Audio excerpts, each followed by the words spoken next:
ನಿಮ್ಮೆಲ್ಲರಿಗೆ ಸುಬಿಗಳು ಚೆನ್ನಾಗಿದ್ದೀರಪ್ಪ. ನೋಡ್ರಿ, ಅಪೊಸ್ತಲರ ಕೃತ್ಯಗಳು 7ನೇ ಅಧ್ಯಾಯ. ದೇವರು ಅವನ ಸಂಗಡ ಒಡಂಬಡಿಕೆ ಮಾಡಿಕೊಂಡ, ಯೋಸೇಫನ ಸಂಗಡ ಒಡಂಬಡಿಕೆ ಮಾಡಿಕೊಂಡು ಮೂಲಪಿತೃರು ಪಡೆದನು. ಮೂಲಪಿತೃರು ಅಂದರೆ 12 ಜನ. ಯಾಕೋಬನಿಗೆ 12 ಜನ ಮಕ್ಕಳು. 12 ಮಂದಿ ಹೊಟ್ಟೆ ಕೀಚಿನಿಂದ ಯೋಸೇಫನನ್ನು ಐಗುಪ್ತಕ್ಕೆ ಮಾರಿಬಿಟ್ರು. ದೇವರು ಅವನ ಸಂಗಡ ಇದ್ದು ಅವನಿಗೆ ಐಗುಪ್ತ ಫರೋಹನ ಸಮ್ಮುಖದಲ್ಲಿ ದಯಾಪಾತ್ರನೂ ಜ್ಞಾನವುಳ್ಳವನೂ ಆಗಿರುವನಂತೆ ಅನುಗ್ರಹಿಸಿದನು. ದೇವರು ಬಹು ಸೂಕ್ಷ್ಮವಾಗಿ ಯೋಸೇಫನಿಗೆ ಸೆರೆಯಲ್ಲಿ ಇಟ್ಟಿದ್ದಾರೆ. ಕಷ್ಟಗಳು ಬಂದವೆ, ಶ್ರಮೆಗಳು ಬಂದವೆ, ಇಕ್ಕಟ್ಟಾದು, ತಂದೆ ಇಲ್ಲ, ತಾಯಿ ಇಲ್ಲ. ಆತನನ್ನು ಮಾರಿಬಿಟ್ಟಾಗ ಐಗುಪ್ತ ದೇಶಕ್ಕೆ ಮಾರಿಬಿಟ್ಟಾಗ ಪೋತಿಫರನ ಹತ್ರ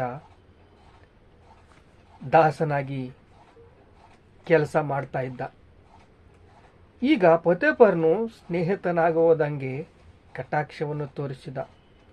ಚಿಕ್ಕ ದೇಶದಲ್ಲಿ ದೇವರ ದರ್ಶನವನ್ನು ಕಾಣುವುದಕ್ಕೆ ದೇವರ ಕೃಪೆ ಕೊಟ್ಟಿದ್ದಾರೆ. ಕನಸು ಕಾಣ್ತಾ ಇದೆ. ನೀನು ಉನ್ನತ ಸ್ಥಳದಲ್ಲಿ ಇರಬೇಕು, ನಿನ್ನ ಮನಸ್ಸು ಉನ್ನತವಾಗಿರಬೇಕು, ದೇವರ ಹತ್ರ ಆತ್ಮೀಯವಾಗಿರಬೇಕು, ಮನುಷ್ಯರ ಹತ್ರ ಆತ್ಮೀಯವಾಗಿರಬೇಕು. ಎಲ್ಲರಂಗ ನೀನು ಇರಬಾರ್ದು. ಯಾಕೆಂದರೆ ದೇವರು ನಿನ್ನನ್ನು ಉದ್ಧಾರ ಮಾಡ್ತಾನೆ.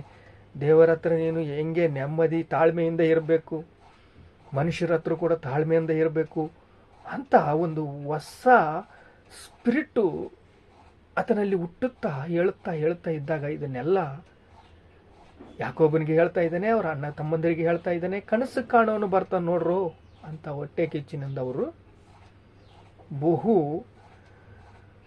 ಹೊಟ್ಟೆ ಉರಿಸ್ತಾ ಇದ್ದಾರೆ.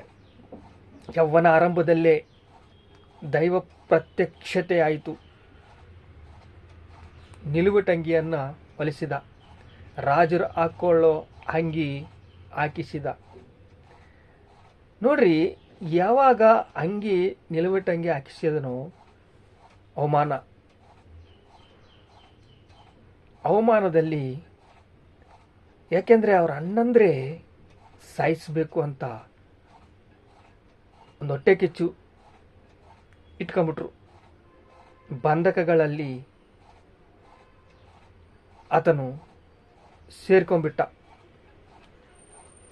ಈಗ ಅಣ್ಣಂದ್ರಿಗೆ ಬುತ್ತಿ ತಗೊಂಡು ಹೋಗಂತಂದು ಯಾಕೋಬನ್ ಹೇಳಿದಾಗ